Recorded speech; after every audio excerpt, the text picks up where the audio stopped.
Hello guys welcome to my YouTube channel. So இந்த வீடியோவில் எதை பற்றி பார்க்க போகிறோன்னா பஞ்சாயத்து செக்ரட்டரியோட செலெக்ஷன் ப்ராசஸ் தான். முதல்ல இன்டர்வியூ எத்தனை பேர் இருப்பாங்க, இன்டர்வியூ எப்படி செலக்ட் பண்ணுவாங்க, யார் உங்களுக்கு வந்து ஆர்டர் காப்பி கொடுப்பாங்க, ஸோ இந்த இன்டர்வியூ ப்ராசஸ் எல்லாமே யார் தலைமையில் நடக்குது. ஸோ இன்னொரு முக்கியமான விஷயம் என்ன கேட்டுகிட்டே இருந்தீங்கன்னா, ஒரு வேளை நான் பிசி கேட்டகரியில் இருக்கேன், நான் வந்து இப்போ ஜென்ரலில் செலக்ட் ஆகிட்டேன், என் மார்க் அதிகமாக இருக்குதுங்கிறதுனால. ஸோ இப்போ நான் ஜென்ரலில் செலக்ட் ஆகிட்டேன்னு வச்சுக்கோங்களேன். ஸோ இப்போ ஜென்ரலில் என்னோட 10 பேர் இருக்காங்கன்னா, நான் ஒரு 9வது இடத்துல இருக்கேன், மீதி 8 பேர் என்னோட அதிகமாக இருக்காங்க. ஸோ அவங்களுக்கு தான் வேலை கிடைக்க சான்ஸ் நிறையா இருக்குது. ஒரு வேளை அவங்களுக்கு ஜென்ரல்லே வேலை கிடைச்சிருச்சு. ஸோ இப்போ எனக்கு வந்து ஜென்ரல்ல மட்டும் தான் வேலை கிடைக்குமா? இல்ல திரும்பி நான் பிசிக்குள்ள வந்து பிசில இருக்க வேலை இப்போ பிசில இருக்கவங்களோட நான் ஹை மார்க்கா இருக்கேங்கிற பட்சத்தில, சரி அவங்க எப்படி கேட்டிருந்தாங்கன்னா, ஜென்ரல்ல நான் கம்மி மார்க் தான். பட் பிசில நான் தான் ஃபர்ஸ்ட் மார்க். அப்ப பிசி கேட்டகரியில எனக்கு வேலை கிடைக்குமா? அப்படின்னு கேட்டிருந்தீங்க. ஸோ டவுட் கிளியரிங் செக்ஷன் நான் ஒண்ணு போட்டப்ப, அதில வந்து கிடைக்கிறதுக்கு சான்ஸ் இல்ல அப்படின்னு தான் மென்ஷன் பண்ணியிருந்தேன். பட் நெறைய பேர் சேம் டவுட் கேட்டதுனால, நான் கண்டிப்பா ஹேண்ட் புக் எடுத்து நான் திரும்பி ரீட் பண்ணி பார்த்தேன். ஸோ இதில என்ன அஃபிஷியலா குடுத்துருக்காங்க அப்படிங்கிற வீடியோவுமே நான் உங்களுக்கு டீட்டெயில்ஸுமே கண்டிப்பா இந்த வீடியோல ஷேர் பண்ண போறேன். இதுவரைக்கும் சப்ஸ்கிரைப் பண்ணாதவங்க பண்ணிட்டு பாருங்க. ஸோ ஃபர்ஸ்ட்டு வாங்க டைரக்ட்டா வீடியோக்குள்ள போனோனே நான் இந்த டீட்டெயில்ஸ் முதல்ல எங்கேருந்து எடுக்கிறேன்னு சொல்லிடுறேன். ஸோ வந்து இது பார்த்தீங்கன்னா, தமிழ்நாடு வில்லேஜ் பஞ்சாயத்து செக்ரட்டரிக்காக ரூல் புக் கைட்லைன்ஸ் புக் தான் இது. ஸோ இது பார்த்தீங்கன்னா, rural development of panchayat raj department டிஎன்ஆர்டிலேருந்து வந்து வெளியிட்ட ஒரு இதுதான். ஸோ இது வந்து பார்த்தீங்கன்னா, செலக்ஷன் ஸோ பஞ்சாயத்து செக்ரட்டரி எப்படி செலக்ட் பண்ணுவாங்க, எப்படி அப்பாயின்ட்மென்ட் பண்ணுவாங்க அப்படிங்கிறத பத்தின ஒரு கைட் புக் தான் இது. ஸோ ஃபர்ஸ்ட் இது என்னைக்கு வந்துச்சுன்னு பார்த்துருவோம். 2025ல தான் இந்த கைட் புக் வெளியிட்டிருக்காங்க. செப்டம்பர் மாசம் 4ஆம் தேதி. ஸோ இதில உள்ள எல்லா டீட்டெயில்ஸுமே நான் ஆல்ரெடி மேஜரா இன்னொரு வீடியோ ஹேண்ட் புக்ன்னு போட்டு சொல்லிட்டேன். ஸோ ஏஜ் என்ன? எப்படி செலக்ஷன் ப்ராசஸ்? செலக்ஷன் ப்ராசஸ் முன்னாடியே குடுத்துருக்காங்க பார்த்தீங்களா? 85%க்கு 10த் மார்க், 15%க்கு உங்களோட இன்டர்வியூ 2த்தையும் ஆட் பண்ணி 100% குடுத்துருவோம்னு சொல்லியிருக்காங்க. ஸோ இத பார்த்து தான் நான் முன்னாடி என் வீடியோ எல்லாத்துலயுமே நான் சொல்லிட்டு இருந்தேன். ஸோ இதில இப்போ முக்கியமான டாபிக் வந்து செலக்ஷனுக்கு போயிடலாம். ஏன்னா ஆல்ரெடி இந்த 10த் மார்க் பேஸ் பண்ணி செலக்ஷன் எல்லாமே நடந்துருச்சு. இந்த 85% மார்க் எப்படி கண்டுபிடிப்பாங்கற டீட்டெயிலுமே இங்க சொல்லியிருந்தாங்க. ஸோ இப்போ நம்ம மெயின் என்னன்னு பார்த்தீங்கன்னா, செலக்ஷன் எப்படி அப்படிங்கிறது தான்.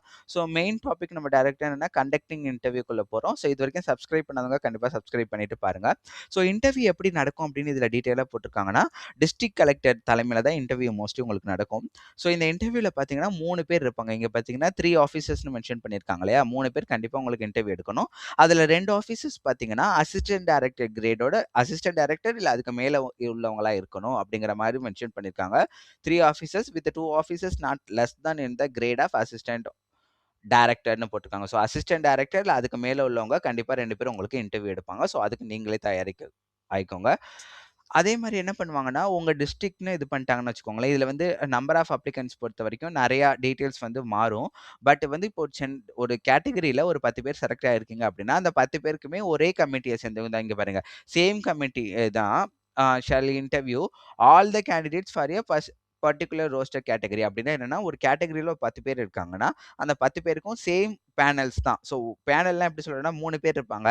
ஒரு வேளை ஒரு 500 பேர் ஒரு டிஸ்ட்ரிக்ட் செலக்ட் ஆயிருக்கீங்கன்னா, அந்த 3 பேர் 500 பேரையுமே ஒரே நாள்ல இன்டர்வியூ எடுக்கிறது கஷ்டம். ஸோ அப்ப இன்னொரு 3 பேர் பேனல் 1, பேனல் 2, பேனல் 3ன்னு 3 பேர் அடங்கிய பேனல் 2, 3 இத வச்சு இன்டர்வியூ எடுப்பாங்க உங்க டிஸ்ட்ரிக்ட் கலெக்டர் தலைமையில.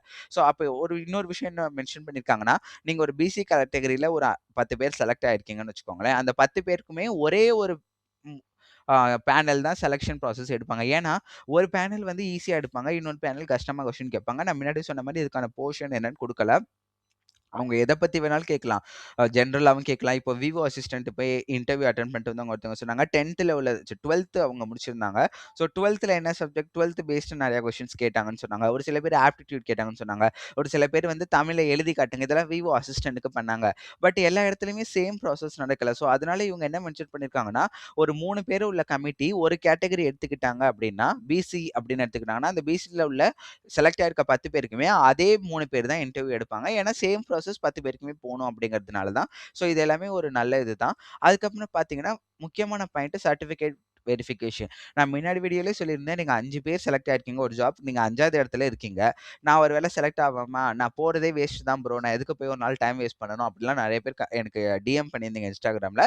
ஸோ இந்த இடம் தான் மெயின் பாயிண்ட். ஃபர்ஸ்ட் எடுத்தோனே என்ன சொல்லியிருக்காங்கன்னு பார்த்தீங்கன்னா, சர்டிஃபிகேட் வெரிஃபிகேஷன் தாங்க ஃபர்ஸ்ட்டே உங்களுக்கு நடக்கும். நீங்க போனோனயே ஸோ அந்த வந்து ஆஃபீசர்ஸ் அங்க இருப்பாங்க. யாருன்னு பார்த்தீங்கன்னா, டெப்யூட்டி பிடிஓ இல்ல பிடிஓ அதுக்கு மேல உள்ளவங்க கண்டிப்பா இருப்பாங்க. அவங்களோட ஒரு அசிஸ்டன்ட் எதுக்குன்னா, இந்த சர்டிஃபிகேட் எல்லாமே எல்லாமே வெரிஃபை பண்றதுக்காக இருப்பாங்க. ஸோ இவங்க வந்து ஒரு ஹெல்ப்பர் மாரி இருப்பாங்க. ஸோ அவங்க ஃபர்ஸ்ட்டு என்ன பண்ணுவாங்கன்னா, உங்களுக்கு சர்டிஃபிகேஷன் வெரிஃபிகேஷன் கண்டிப்பா நடக்கும். ஸோ என்னென்னலாம் வெரிஃபை பண்ணுவாங்க கிளீமென்ட்டு அந்த டீம் மெம்பர்ஸ் வந்து ஒரிஜினல் சர்டிஃபிகேட் எல்லாத்தையுமே பண்ணுவாங்க. எத வச்சு வெரிஃபை பண்ணுவாங்கன்னு பார்த்தீங்கன்னா, submitted along the application. So நீங்க அப்ளிகேஷன் அப்ளை பண்ணப்ப ஒரு 10த் சர்டிஃபிகேட், ஒரு கம்யூனிட்டி சர்டிஃபிகேட் அப்லோட் பண்ணியிருப்பீங்க பார்த்தீங்களா? அந்த அப்லோட் பண்ண டாக்குமெண்ட்ஸ் எடுத்து வச்சுப்பாங்க. அது கூட நீங்க 10த்தையும் கம்யூனிட்டி சர்டிஃபிகேட்டையும் வாங்கி 2த்துல உள்ள சர்டிஃபிகேட் நம்பரும் கரெக்ட்டா இருக்கா? ஒரிஜினல் டீட்டெயில் எல்லாம் கரெக்ட்டா இருக்கா? மார்க் எல்லாம் கரெக்ட்டா இருக்கான்னு பார்ப்பாங்க. ஏன் இது பார்ப்பாங்க அப்படின்னு பார்த்தீங்கன்னா, இப்ப டெக்னாலஜி நெறைய வந்துருச்சு. நீங்க ஒரு ஏஐல போயிட்டு நீங்க உங்களோட 10த் மார்க் அப்லோட் பண்ணிட்டு, நீ வந்து இந்த இடத்துல வந்து ஒரு 450 அழைச்சிட்டு ஒரு 490ன்னு என்டர் பண்ணி குடுன்னா, இது வந்து ஏஐ கிட்ட போகணும்னு அவசியம் இல்ல. நம்மளே கூட பெயிண்ட்ல போய் பண்ணிடலாம். அழகா அதுவே பண்ணி குடுத்துரும். ஸோ இந்த மாரி இஷ்யூஸ் எல்லாமே வந்து ஸ்டாப் பண்றதுக்காக தான் சர்டிஃபிகேட் வெரிஃபிகேஷன் ஒரு இதுவே போறோம். அது எப்படின்னு பார்த்தீங்கன்னா, நீங்க என்ன சர்டிஃபிகேட் வந்து வெப்சைட்ல அப்லோட் பண்ணியிருக்கீங்களோ, அதோட சர்டிஃபிகேட் நம்பர், அந்த டீட்டெயில்ஸ் நீங்க கொண்டு போயிருக்க ஒரிஜினல் சர்டிஃபிகேட்ல இருக்கா அப்படிங்கிறத இதுல செக் பண்ணுவாங்களே மெயினா. அது இல்லாம பிரியாரிட்டி சர்டிஃபிகேட் கண்டிப்பா மாறும். பிஎஸ்டிஎம், அப்பா, அம்மா இல்லாதவங்க, இன்டர் காஸ்ட் பண்ணவங்க, ஸோ விடோ அவங்க எல்லாருக்குமே வந்து கண்டிப்பா அந்த சர்டிஃபிகேட்ஸ் நம்ம அப்லோட் பண்ணியிருக்க மாட்டோம். அதையும் நீங்க எடுத்துட்டு போணும். அதையுமே அங்க வந்து அந்த டாக்குமெண்ட் வெரிஃபிகேஷன் டீம் பண்ணுவாங்க. ஸோ இங்க ஒரு முக்கியமான பாயிண்ட் என்னன்னு பார்த்தீங்கன்னா, இந்த டாக்குமெண்ட் வெரிஃபிகேஷன் முடிஞ்ச அப்புறம் தான் shall be allowed to appear for the interview. So first போனோனே வந்து டாக்குமெண்ட் வெரிஃபிகேஷன் நடக்கும். எல்லா டாக்குமெண்ட்டுமே கரெக்ட்டா இருந்தா அந்த டாக்குமெண்ட் வெரிஃபிகேஷன் டீம் உங்கள அப்ரூவ் பண்ணா மட்டும் தான் நீங்க இன்டர்வியூக்கே போவீங்க. இல்லன்னா நீங்க அந்த இடத்திலேயே ரிஜெக்டட். ஸோ இதுக்கு தான் முன்னாடிலேருந்து சொல்றேன். அந்த 5ஆவதா இருக்கிறவங்க கூட போய் ட்ரை பண்ணுங்க. ஒருவேளை ஃபர்ஸ்ட் 2 பேரோ, 3 பேரோ டாக்குமெண்ட் ஏதோ மிஸ்டேக் இருக்கு, ஏதோ இல்லங்கிறப்ப ரிஜெக்ட் பண்ணிட்டாங்கன்னா, அந்த வேலைக்கான காம்படிஷனே 2 பேருக்குள்ள தான் நடக்கும். When it's come to priority. இப்போ பிரியாரிட்டி மெயினா பார்த்தீங்கன்னா, எக்ஸ் சர்வீஸ் மேன்ல ஒரு 5 பேர் அப்ளை பண்ணியிருக்கீங்கன்னா, உங்களுக்கு ஜெனரல் கேட்டகரில உள்ளருந்து இங்க வந்து சண்டை வரதெல்லாம் ரொம்ப கஷ்டம். ஸோ அந்த பிரியாரிட்டி ரொம்ப இன்டீரியரா போறப்போ, ஒரு விடோவுக்குலாம் போறப்ப 5 பேர் தான் மொத்தமாவே அப்ளை பண்ணியிருக்கீங்கங்கிற பட்சத்தில 3 பேர் போயிட்டாங்கன்னா, மீதி 2 பேர் தான் அந்த வேலைக்கான காம்படிஷனே. ஸோ 2 பேர்ல உங்களுக்கு வேலை கிடைக்க சான்ஸ் அதிகமா இருக்கு இல்லையா? ஸோ கண்டிப்பா எல்லாரும் போய் ட்ரை பண்ணுங்க. ஸோ அதே மாரி எப்படின்னா ஆப்டிட்யூட் அண்ட் எவாலுயேஷன் ஸ்கோர் பார்த்து தான் இத டிசைட் பண்ணுவோம்னு சொல்லியிருக்காங்க. மார்க் இந்த 15% எப்படி மார்க் ஸ்கோர் பண்ணணும்னா 10x5 5 மார்க் வந்து பெர்சனாலிட்டி டெஸ்ட் நீங்க எப்படி பிஹேவ் பண்றீங்க எல்லாமே பொறுத்து. பேலன்ஸ் இருக்க 10 மார்க் வந்து basic knowledge on the local bodies. இங்க குடுத்துருக்காங்க பார்த்தீங்களா? லோக்கல் பாடிஸ்னா உங்க பஞ்சாயத்து அந்த லோக்கல்ல இருக்க டீட்டெயில்ஸ். நான் இதனால தான் சென்சஸ் எவ்வளோ பாப்புலேஷன் இது எல்லாமே படிச்சுக்கோங்கன்னு நான் திரும்பி திரும்பி சொல்லிட்டு இருந்தேன். அதே மாரி இதனால தான் வந்து ஒரு ஸ்கொயர் ஃபீட்னா என்ன? ஸ்கொயர் ஃபீட்லேருந்து எப்படி வந்து கன்வர்ஷன் நடக்குது? இந்த எல்லாமே நான் பேசிக் அந்த கால்குலேஷன் எல்லாமே நான் வீடியோல சொல்லிட்டே இருந்தேன். லோக்கல் பாடிஸ்ல இருக்க பேசிக் நாலேட்ஜ வச்சு தான் உங்கள வந்து செலக்ட் பண்ணுவோம் அப்படின்னு போட்டுருக்காங்க. ஸோ மீதி 5 மார்க் பெர்சனாலிட்டி நான் முன்னாடி சொல்லியிருந்தேன். நல்லா நீட்டா டெஸ்ட் பண்ணிட்டு போங்க. அது எல்லாமே சொன்னதுக்கான ரீசன் இதுதான். ஸோ அடுத்தது எப்படி பார்த்தீங்கன்னா, இத வந்து யார் வந்து இன்டர்வியூ கம்ப்ளீட் ஆயிடுச்சுன்னா, இந்த இன்டர்வியூ கமிட்டி இருப்பாங்களா, அந்த கமிட்டி என்ன பண்ணுவாங்கன்னா, இந்த மார்க் வந்து இன்டர்வியூல எடுத்திருக்காங்க இல்லையா, அந்த மார்க் வந்து டிஸ்ட்ரிக்ட் லெவல் அப்பாயின்ட்மென்ட் கமிட்டிட்ட டிஸ்ட்ரிக்ட் லெவல்ல யாராச்சும் ஒருத்தவங்க இருப்பாங்க இல்லையா, அவங்கள்ட்ட போயிட்டு உங்க மார்க் எவ்வளோங்கிறத சப்மிட் பண்ணிடுவாங்க. சப்மிட் பண்ண அப்புறம் பார்த்தீங்கன்னா, ஃபைனல் செலக்ஷன் ப்ராசஸ்க்கு ரெடி ஆவாங்க. ஃபைனல் செலக்ஷன் ப்ராசஸ் யார் பண்ணுவாங்கன்னா, டிஸ்ட்ரிக்ட் லெவல் அப்பாயின்ட்மென்ட் கமிட்டி தான் பண்ணுவாங்க. அவங்க என்ன பண்ணுவாங்கன்னா, நீங்க 10த்லேருந்து 85%க்கு உங்களுக்கு ஒரு பெர்சன்டேஜ் மார்க் இருக்கு இல்லையா? அது கூட இந்த இன்டர்வியூவோட 15% மார்க்க ஆட் பண்ணுவாங்க. இங்க பார்த்தீங்கன்னா 85:15 ரேஷியோல ரெஸ்பெக்ட்லி எடுத்திருப்பாங்க. ஸோ இது வந்து ஆட் பண்ணுவாங்க. இதுல முக்கியமான ஒரு பாயிண்ட் வந்து நெறைய பேர் இந்த ஜெனரல் கேட்டகரியில கன்ஃப்யூஸ் ஆயிட்டே இருந்தீங்க. ஈவன் நானுமே அத கன்ஃப்யூஸ் ஆகி தான் நான் அப்படி சொல்லிட்டு இருந்தேன். பட் இந்த ஹேண்ட் புக்ல என்ன குடுத்துருக்காங்க அப்படின்னு பார்த்தீங்கன்னா, கேண்டிடேட் வந்து இப்ப 85+15ல போட்டுட்டாங்கன்னு வச்சுக்கோங்களேன். 85+15 ஒரு 100 மார்க் இருக்கு. 100 மார்க்குக்கு ஒரு 99, 98, 97 எடுக்கிறவங்க எல்லாருமே ஃபர்ஸ்ட் ஜெனரல்ல போய் செலக்ட் ஆயிடுவாங்க. ஓகேங்களா? Candidates with the highest mark should be selected for the general category. So இப்ப எப்படி நீங்க செலக்ட் ஆனீங்களோ, அதே மாரி ஜெனரல் கேட்டகரில நீங்க எல்லாரும் போய் செலக்ட் ஆயிடுவாங்க. ஹையஸ்ட் மார்க் எல்லாமே. Those who are not selected in the general category should be arranged in the descending order against their relevant communal reservation rotation categoryன்னு போட்டிருக்காங்க. இது எப்படி அப்படின்னா, இப்போ ஃபர்ஸ்ட் வந்து 100 மார்க் எக்ஸாம். 99லேருந்து 95 இருக்கவங்க வரைக்கும் ஜெனரல்ல எல்லாமே நீங்க ஃபில் ஆயிட்டாங்க. நான் 94 ஜெனரல்ல எடுத்திருக்கேன். இப்ப நான் பிசி கேட்டகரி கம்யூனிட்டில இருக்கிறேன்.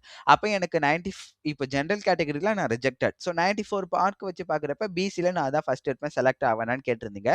நான் முன்னாடி இல்லங்கிற மாரி தான் சொன்னேன். But maybe I am extremely sorry for that. ஏன் அப்டின்னா, இந்த ஹேண்ட் புக்ல என்ன குடுத்துருக்காங்கன்னா, ஃபர்ஸ்ட் நீங்க எல்லாருமே செலக்ட் ஆயிடுவீங்க பார்த்தீங்களா? ஜெனரல் செலக்ட் ஆயி ஜெனரல் இது குளோஸ் ஆன அப்புறம் நாட் செலக்டட் இந்த ஜெனரல் கேட்டகரியில இருக்க எல்லாருமே என்ன பண்ணுவாங்கன்னா, ரீஅரேஞ்ச் இந்த டிசெண்டிங் ஆர்டர். டிசெண்டிங் ஆர்டர்னா ஹையஸ்ட் மார்க் மேல போயிடும். லோயஸ்ட் மார்க் கீழ வரும். அந்த மாரி நான் ஜெனரல் கேட்டகரியில இருக்க எல்லாருமே அரேஞ்ச் பண்ணி, அவங்களோட ரிலவன்ட் கம்யூனல் ரொட்டேஷன் கேட்டகரி அப்டின்னா, உங்களோட இது நீங்க பிசியா, எம்பிசியா, எஸ்சியா, எஸ்டியா அந்த கம்யூனல் கேட்டகரியில உங்களுக்கு வேலை கிடைக்கும் அப்டிங்கிற மாரி இது ஹேண்ட் புக்ல போட்டுருக்காங்க. ஸோ இது ஃபுல் அண்ட் ஃபுல் அஃபிஷியலான கவர்ன்மென்ட் இன்ஃபோ. நான் அதனால தான் ஃபர்ஸ்ட்டே உங்களுக்கு என்ன டேட் எல்லாமே நான் சொல்லியிருந்தேன். ஸோ ஒரு வேளை உங்களுக்கு ஜெனரல்ல இப்ப நீங்க வந்து எக்ஸ் சர்வீஸ் மேன் போஸ்டிங்க்கு அப்ளை பண்ணியிருக்கீங்க. ஸோ நீங்க ஜெனரல்ல ஆனா செலக்ட் ஆயிட்டீங்க. நீங்க மார்க் நெறைய எடுத்து. ஸோ ஜெனரல்ல உங்களோட காம்படிஷனுக்கு ஆன அந்த இதுல வந்து நீங்க உங்களோட காம்படிட்டர் கூட கம்பேர் பண்றப்போ உங்க மார்க் கம்மியா இருக்கு. ஸோ ஜெனரல் வேலை அவங்களுக்கு போயிடுது. அப்படிங்கிற பட்சத்துல நீங்க எக்ஸ் சர்வீஸ் மேனுக்குன்னு ஒரு கோட்டா இருக்கும் பாத்தீங்களா? நெக்ஸ்ட் என்ன பண்ணுவீங்கன்னா, நீங்க அந்த கோட்டாக்குள்ள வந்துருவீங்க.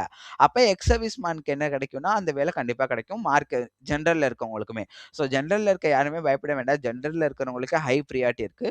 ஸோ அதனால நீங்க பிசில இருக்க யாரும் நீங்க கவலையும் பட வேண்டாம். கண்டிப்பா எல்லாருமே ட்ரை பண்ணி பாருங்க. ஏன்னா, இந்த ஒரு ஜாப் பார்த்தீங்கன்னா, ரொம்ப ரொம்ப இம்பார்ட்டன்ட் ஆனது. இப்ப நான் நெறைய YouTubeல சர்ச் பண்ணி பார்த்தப்ப எல்லா ரீசனுமே அதான் சொன்னாங்க. YouTubeலனா இப்போ ஒரு இன்டர்வியூ கூட பேசிக்கா குடுத்துருக்காங்க. அது வந்து ஒரு YouTube சேனல். பட் அது வந்து ஒரு பொலிட்டிக்கல் பேஸ்டு சேனல்ங்கிறதுனால அத நான் வந்து நேம் சொல்ல விரும்பல. ஸோ அதுல வந்து one of the senior person from government or something அந்த போஸ்டிங்ல இருந்தவர் வந்து பேசியிருந்தப்ப என்ன பேசினார்னா, கண்டிப்பா வந்து பஞ்சாயத்து செக்ரட்டரி வேலைங்கிறது ரொம்ப ரொம்ப இம்பார்ட்டன்ட். ஏன் அப்டின்னா, ஒரு பிரசிடென்ட் ஒரு ஊருக்கு இல்ல. ஸோ இப்ப கரண்ட் சிச்சுவேஷன்ல பிரசிடென்ட்டோ, கவுன்சிலரோ யாருமே கிடையாது அப்டிங்கிறப்ப, அந்த ஃபினான்ஸ் மொத்தமா மேனேஜ் பண்றது யாருன்னா, பஞ்சாயத்து செக்ரட்டரி தான். ஸோ இப்போ ரூ. 1,00,00,000 உங்க ஊருக்குன்னு ஒதுக்குறாங்க இந்த நிதியாண்டுல அப்டின்னா, அந்த ரூ. 1,00,00,000மே உங்களுக்கு உங்க கிட்ட தான் வரும்.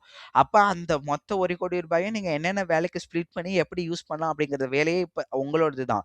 ஸோ இது மோஸ்ட்லி மனி பேஸ்டு வேலை அப்படிங்கிறதுனால தான் இதுக்கு வந்து மார்க் இந்த பிரியாரிட்டி லிஸ்ட் எல்லாமே கொண்டு வந்துட்டு இருக்காங்க. ஸோ இது ரொம்ப ரொம்ப ஒரு முக்கியமான வேலை. இந்த வேலை கண்டிப்பா ட்ரை பண்ணுங்க எல்லாருமே. கிடைச்சிருச்சுன்னா உங்க லைஃபே ரொம்ப பெரிய லக். ஸோ ஏன்னா நான் முன்னாடி சொன்ன மாரி ஒரு ரூ. 1,00,00,000ங்கிறப்ப என்னென்ன வேலை நடக்கணும், எந்த இடத்துக்கு லைட் போணும், எந்த இடத்துக்கு கரண்ட் போணும், எவ்வளோ வாட்டர் சப்ளை, எங்க ரோட் போடணும், இது எல்லாமே வந்து நீங்க தான் டிசைட் பண்ணுவீங்க உங்க வில்லேஜுக்குங்கிறப்போ ஒரு இட்ஸ் மோர் கைண்ட் ஆஃப் உங்க வில்லேஜோட கலெக்டர்ங்கிற மாரி. ஸோ அவ்வளோ ஒரு பவர்ஃபுல்லான ஜாப். ஸோ அதனால அவங்க கண்டிப்பா எல்லாருமே வந்து இந்த வேலைக்கு ட்ரை பண்ணி பாருங்க. ஸோ நான் முன்னாடி சொன்ன மாரி இங்க முக்கியமான ஒரு பாயிண்ட்டுமே 4த் பாயிண்ட்டா குடுத்துட்டாங்க. ஸோ யார் யாரெல்லாம் வந்து ஹையஸ்ட் மார்க் செலக்ட் ஆயிருக்காங்களோ, அவங்க வந்து அந்த ரொட்டேஷனல் போஸ்ட்டுக்கு போயிடுவீங்க அப்படிங்கிற மாரி. ரொட்டேஷனல் போஸ்ட்னா பிசி அந்த கேட்டகரி எல்லாம் வருது பார்த்தீங்களா? ஸோ சிம்பிளா சொல்லணும்னா ஃபர்ஸ்ட் ஜெனரல் ஃபில் ஆகும். ஜெனரல்ல இந்த இன்டர்வியூ பிளஸ் அந்த 10த் மார்க்ல உள்ள யாரு ஹையஸ்ட்டோ அவங்க ஃபில் ஆயிடுவாங்க. அப்ப ஹையஸ்ட்ல ஃபில் ஆகாதவங்க எல்லாமே வந்து அடுத்தது பிசி, எம்பிசி, எஸ்டில டக்கு டக்குன்னு அந்த ரொட்டேஷனல் கேட்டகரி நீங்க என்ன சூஸ் பண்ணியிருக்கீங்களோ அதுல. இப்ப பிசி எடுத்துக்கிட்டீங்கன்னா, பிசிலயே பிசி ஜெனரல்னு இருக்கு. அதுல ஃபர்ஸ்ட் போய் ஃபில் ஆவீங்க. அடுத்தது பிசில பிஎஸ்டிஎம் இருக்கு. அதுல பிசில விடோ இருக்கு. அந்த மாரி ஒண்ணு ஒண்ணா போயிட்டு இருப்பீங்க. ஸோ இப்போ ஓரளவுக்கு உங்க எல்லாருக்குமே ஒரு கிளாரிஃபிகேஷன் கிடைச்சிருக்கும் இந்த 4 பாயிண்ட்ஸ். ஸோ நான் சொன்னது புரியலன்னா கூட ஜஸ்ட் ஸ்க்ரீன வந்து நீங்க இது பண்ணிட்டு இந்த 4 பாயிண்ட்டுமே படிச்சு பாருங்க. ஸோ அதுக்கப்புறம் என்ன இன்னொரு முக்கியமான பாயிண்ட்னா, கேண்டிடேட்ஸ் எப்படி செலக்ட் பண்ணுவாங்கன்னு, ஒரு வேலைக்கு ஒருத்தங்க அப்படிங்கிறது டிசெண்டிங் ஆர்டர்னா ஒண்ணுமே கிடையாது. ஹையஸ்ட் மார்க்லேருந்து லோயஸ்ட் மார்க் அரேஞ்ச் பண்ணி ஒரு வேலைக்கு ஒருத்தங்க அப்படின்னு செலக்ட் பண்ணுவாங்க. ஸோ செலக்ட் பண்ண எல்லாருமே வந்து கண்டிப்பா 90 டேஸ்க்குள்ள ஜாயின் பண்ணியே ஆகணும்.